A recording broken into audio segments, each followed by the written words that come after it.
Bilang isang car dealer, ang dami kong nakikitang iba't ibang car models, mga clients na naghahanap ng reliable units. Pero para sa akin, hindi lang dapat maganda yung sasakyan sa panglabas. Mas importante kung paano mo ito inaalagaan from the inside out. Engine care is everything. Kaya importante na trusted ang gamit para sa maintenance ng sasakyan mo. That's why today, magpapa-PMS ako ng kotse dito sa Petron Car Care Center para masigurado ko na smooth, reliable at ready siya for everyday drive bago natin i-turn over sa bagong owner.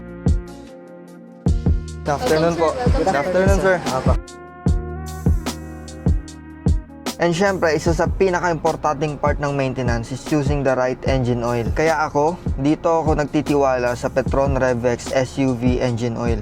Trusted ko to because I know Petron Revex SUV delivers high quality protection for my engine. Ito rin yung nire-recommend ko sa mga clients, lalo na sa mga SUV na binibenta ko. What I like about the Petron Revex SUV, it helps protect the engine against wear and tear, especially for everyday driving and long distance trips. Petron Revex SUV is tested up to 10,000 kilometers of usage and certified high quality by API and SIA. So alam mong pasado talaga to sa global standards when it comes to engine protection, performance, and reliability.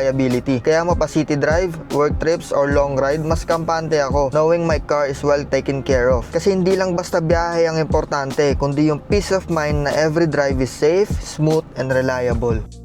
So napalitan na natin yung engine oil. Grabe, ramdam na ramdam ko talaga yung pagbabago sa kotse. Nung hindi pa siya nag-change oil, medyo ma-vibrate tong kotse. Pero ngayon, sobrang smooth na talaga nung ride niya. Kaya hindi naman sa Petron Revex SUV, yan talaga yung trusted ko. So for high quality na engine oil, kaya yan talaga yung laging ginagamit ko sa mga clients ko na nagpapa-help sa mga engine oil ng mga coaching na bibili sa akin, ganun. Or pag may mga nakukuha akong kotse na kailangan i-change oil, Petron Revex SUV talaga yung ginagamit ko.